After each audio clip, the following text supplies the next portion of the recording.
Assalamualaikum warahmatullahi wabarakatuh. Apa kabar semuanya anak-anakku? Semoga kalian selalu sehat walafiat. Bertemu lagi bersama Ibu di pembelajaran seni budaya yang saat ini akan pelajari tentang seni patung. Dan sebelumnya sudah mempelajari tentang seni lukis.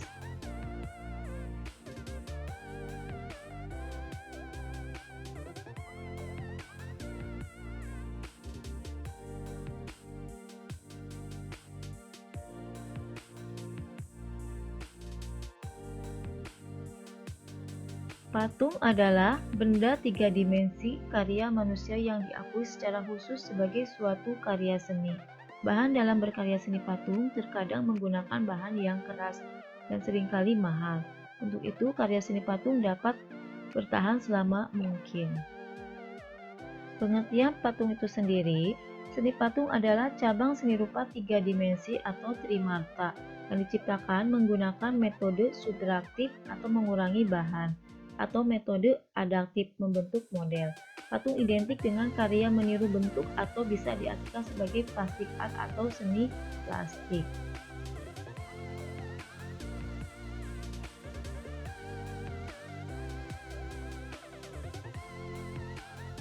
Di Indonesia, pada masa lampau sudah dikenal patung primitif, seperti yang terdapat di Irian Jaya, yaitu patung Asmat, dan Sulawesi Selatan di Tanah Toraja.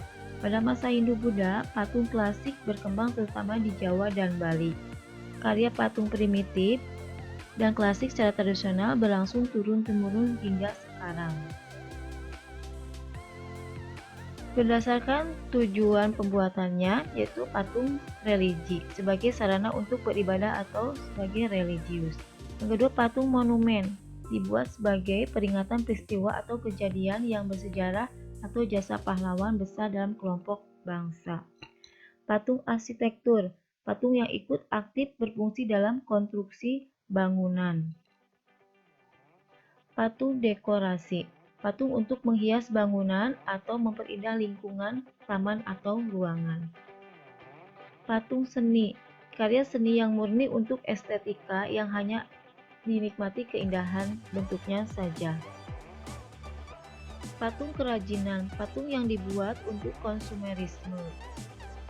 Fungsi patung dilihat dari perwujudannya, yaitu yang pertama patung figuratif atau patung realis, tiruan dari bentuk alam, manusia, tumbuhan, dan binatang.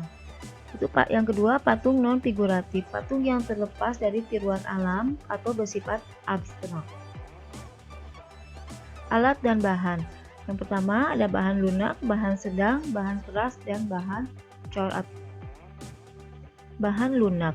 Yang disebut bahan lunak adalah material yang empuk dan mudah dibentuk.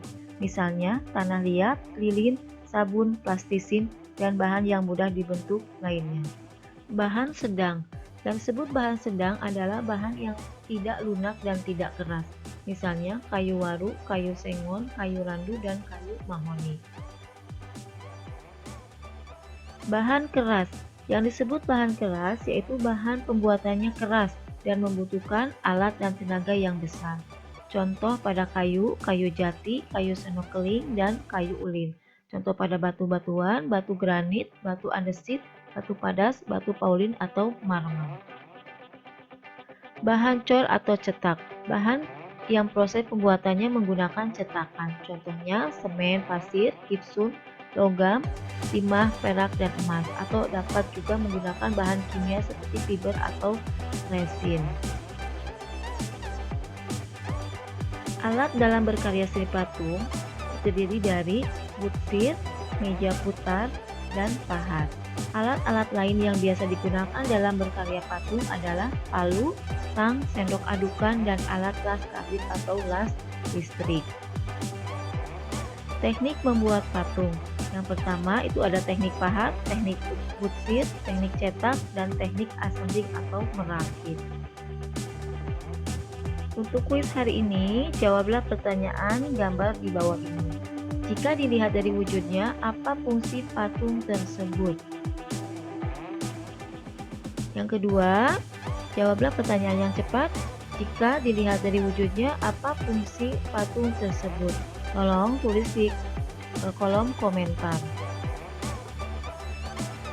Oke anak-anak semuanya, untuk materi seni patung cukup sekian. Semoga kalian dapat memahami semua materi yang Ibu sampaikan. Terima kasih, selamat belajar dan tetap semangat. Wassalamualaikum warahmatullahi wabarakatuh.